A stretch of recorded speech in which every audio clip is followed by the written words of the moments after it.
السلام علیکم ناظرین، میں تسکین فاطمہ ہمارے پروگرام میں آپ لوگوں کا خیر مقدم کرتی ہوں۔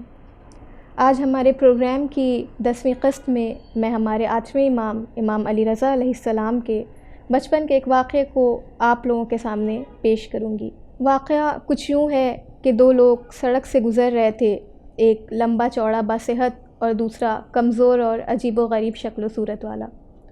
دونوں باتیں کرنے میں اتنے مست تھے کہ قریب سے گزرنے والوں کی طرف بھی کوئی متوجہ نہیں تھی۔ لمبا آدمی ہوا میں ہاتھ لہراتے ہوئے کچھ کہتا اور چھوٹے قد والا غور سے اس کی باتوں کو سنتا۔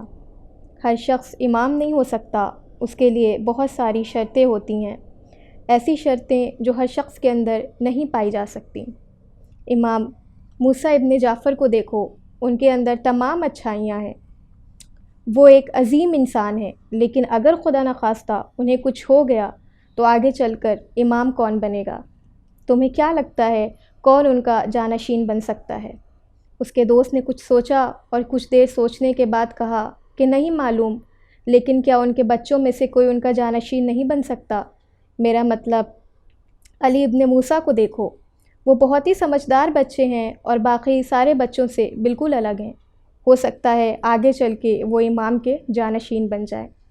پھر لمبا آدمی اپنے دوست کی باتوں کو روکتے ہوئے کہتا ہے کہ علی ابن موسیٰ ایک بچہ اور امام؟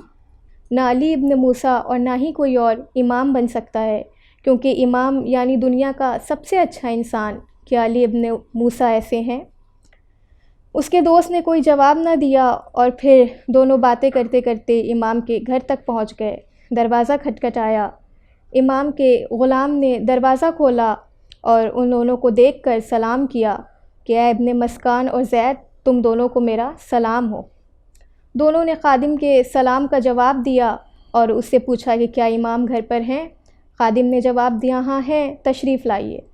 دونوں گھر میں داخل ہوئے اور ایک کمرے میں بیٹھ کر امام کا انتظار کرنے لگے۔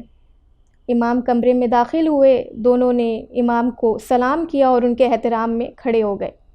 امام نے دونوں کے سلام کا جواب دیا اور پھر ان سے مختلف چیزوں کے بارے میں گفتگو کی، اور پھر امام نے فرمایا کہ اب اس کمرے میں ایک ایسا شخص داخل ہونے والا ہے جو دنیا کا سب سے بہترین انسان ہے۔ امام کی اس بات کو سن کر ابن مسکان تعجب سے اپنے دوست زید کی طرف دیکھنے لگا۔ اسے زید کی بات یاد آ گئی، لیکن زید امام کے چہرے کی طرف دیکھ رہا تھا۔ وہ سوچ رہا تھا کہ کیا امام موسیٰ کاظم علیہ السلام کے علاوہ بھی کوئی دنیا کا سب سے بہترین انسان ہو سکتا ہے؟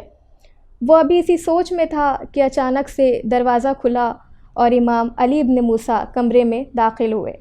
علی ابن موسیٰ کو دیکھ کر دونوں تعجب میں تھے کہ یہ بچہ اور دنیا کا سب سے بہترین انسان۔